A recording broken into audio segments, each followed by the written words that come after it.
E aí, Renato, o Atlético teve um bom tempo um jogador a mais, o Léo Jardim precisou ser bastante importante e o Vasco conseguiu a sua classificação. Dá para dizer que, de alguma forma, é para coroar um pouquinho o trabalho do Rafael Paiva, que vem sendo muito bem feito. Boa noite. Boa noite. Um abraço para você, Formiga, quem tá assistindo a gente. Foi uma noite histórica pro Vasco, porque você segurar, sustentar tanto tempo de jogo com a menos. O Atlético teve oportunidades, foram 24 finalizações, teve muito volume, mas foi um Atlético também que cruzou muita bola, né? Que não conseguiu desenvolver o seu jogo. Depois a gente vai falar do Corinthians. O Corinthians fez um segundo tempo, que apesar do Juventude estar recuado, o Corinthians consegue desenvolver o jogo. O Atlético teve mais dificuldades. Os heróis, eu acho que continuam os mesmos, né? Cruzamento de Piton pro Verratti. O Léo Jardim fechando o gol todo o segundo tempo, praticamente. Muito, muito consistente, muito concentrado. E aí ele pega a pênalti e o Verratti termina as cobranças de pênalti. Realmente já é um ano, assim, muito fora da curva pro Vasco, se a gente olhar as últimas temporadas. Acho que o torcedor tá muito orgulhoso, não só pelo trabalho, mas pela entrega desse time, né? Esse elenco começou a ser montado na temporada passada, numa situação de muita pressão, muito complicada, ainda com o Ramon Dias, que está envolvido na outra semifinal. E esse time, você pode reclamar de qualquer coisa, mas esse time tem brilho. Esse time deixa tudo. Eu falo isso há algum tempo. Para ganhar esse Vasco, você pode ganhar. Mas ele cai trocando. E hoje foi muito isso. O time mostrou uma concentração muito grande para fechar a área, para tentar deixar o Atlético Paranaense fora. E o Atlético realmente chama atenção com essa dificuldade para criar, né? O Formiga até falou isso no pré-jogo. Como é um time que está tendo dificuldade para desenvolver o seu jogo. Temporada do Atlético...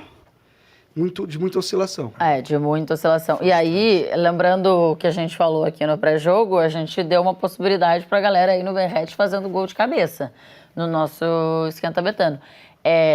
Assim, e do Vasco passar nos pênaltis. E do Vasco passar nos pênaltis, Mas o Verratti, eu acho que o gol do Verratti, ele é fundamental, óbvio que pro resultado e tal, mas fundamental pro ânimo do Vasco naquele momento. Porque o Vasco tomava 2-0, tinha um jogador expulso e logo depois, 3, 4 minutos, o Verratti faz o gol. É um gol que dá pra gente... A gente tá aqui, a gente tá vivo. Acho que tem também essa ideia, assim, e o Verratti tem muito isso, né? De trazer o time muito com as ações dele e com os gols que ele marca. Boa noite, Tainá, boa noite, Renato. O Vés tá chegando aí. Eu acho que é um gol que passa recado, é um gol que volta o Vasco pro jogo, e é aquela parada assim, isso é a nossa força, o caminho é esse, ninguém vai parar a gente no que a gente tem de gol macetado, né? Que é como se fosse o gol do videogame, que é uma parada que sempre dá certo, é como se você descobrisse um bug no sistema, fala, por aqui sempre vai.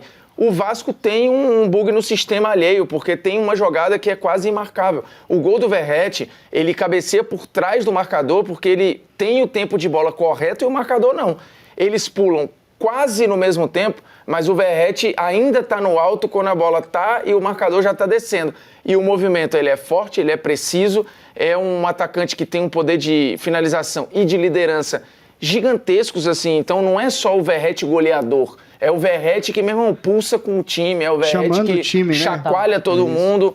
E são vitórias, assim, classificações, né? Porque o time perdeu o jogo e o Vasco vinha 8 jogos sem perder.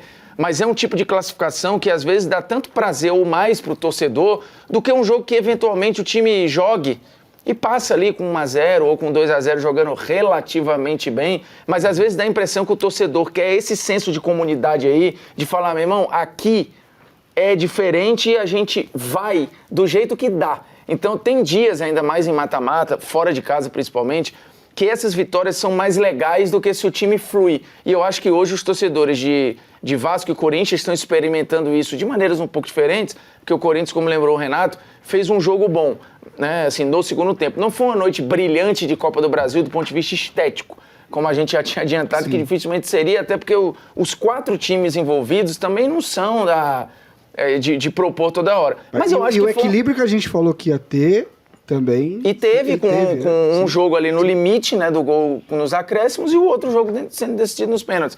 Mas foi uma noite de Copa Betano do Brasil, assim...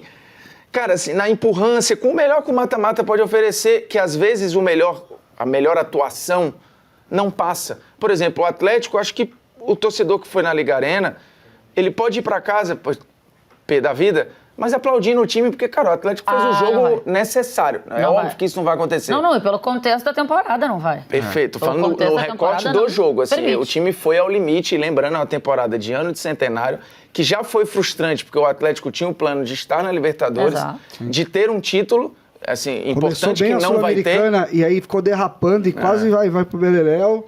Mas a atuação muita troca hoje de treinador, que é uma coisa que partilha e com uma de saída que era um trabalho bom com um ambiente que já tinha ido pro espaço, né? Sim, sim. No caso do Cuca. Pra variar, né? Não temos novidades também.